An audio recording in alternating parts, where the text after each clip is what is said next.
Assalamualaikum warahmatullahi wabarakatuh. Apa kabar anak-anak semua?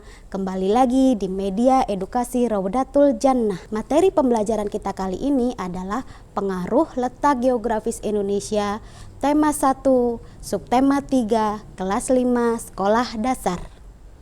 Mari kita awali dengan membaca basmalah. Bismillahirrohmanirrohim. Siapkan alat tulisnya ya, seperti buku, pensil, untuk mencatat poin-poin penting.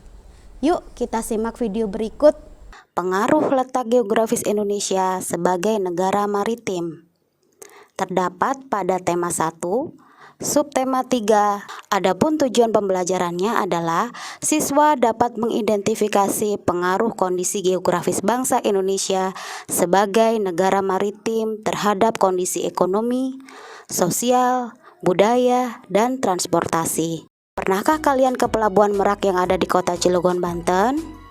Jika pernah, kalian pasti suka melihat kapal-kapal besar yang akan berlayar ke Bakahuni, Lampung. Dahulu kala, nenek moyang kita adalah seorang pelaut loh.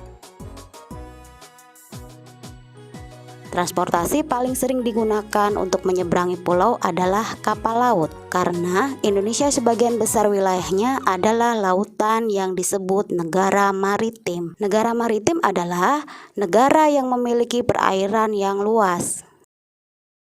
Luas lautan Indonesia lebih besar dibandingkan daratannya. Luas lautan Indonesia adalah 3,2 juta kilometer persegi, sementara daratannya seluas 1,9 juta kilometer persegi. Masya Allah, luas sekali ya. Karena kondisi geografis itulah, negara maritim juga berpengaruh pada berbagai aspek. 1. Ekonomi masyarakat.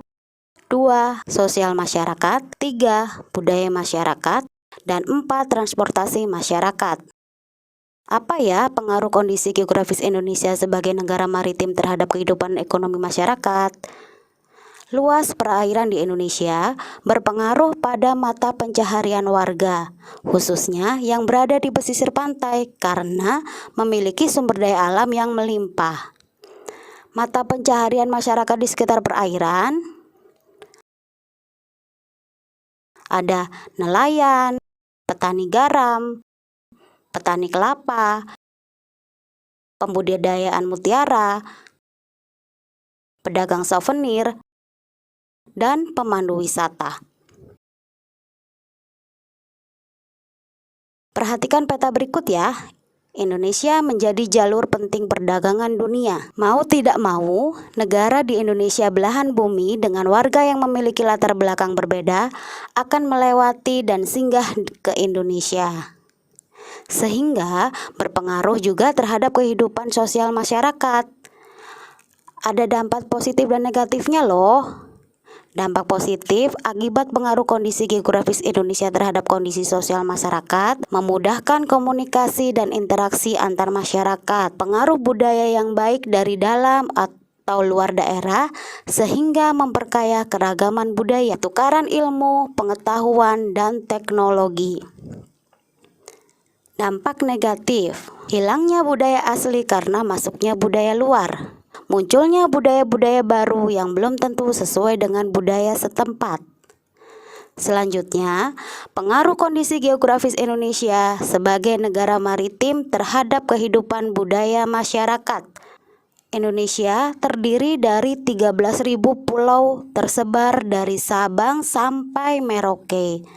Masyarakat Indonesia terdiri atas ratusan suku bangsa dengan berbagai keragaman, contohnya keragaman bahasa, adat, tradisi, kepercayaan, dan lain-lain. Banyak sekali ya keragaman budaya di Indonesia dari Sabang sampai Merauke. Pengaruh negara maritim terhadap budaya. 1.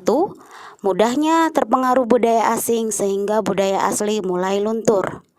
2. Dikenalnya budaya Indonesia akibat ramainya perdagangan dan pariwisata Indonesia. 3. Timbulnya beraneka ragam kebudayaan akibat pengaruh luar. Yang terakhir, pengaruh kondisi geografis Indonesia sebagai negara maritim terhadap transportasi masyarakat. Dibangun banyak sarana penunjang transportasi seperti bandara, pelabuhan, stasiun, dan lain-lain. Terdapat beragam moda transportasi baik darat, laut, dan udara. Kemajuan masih terpusat di daerah tertentu saja karena kendala transportasi. Harga barang kebutuhan di suatu pulau berbeda dengan harga di pulau lainnya. Masya Allah, semakin kita tahu potensi Indonesia, semakin kita bangga ya.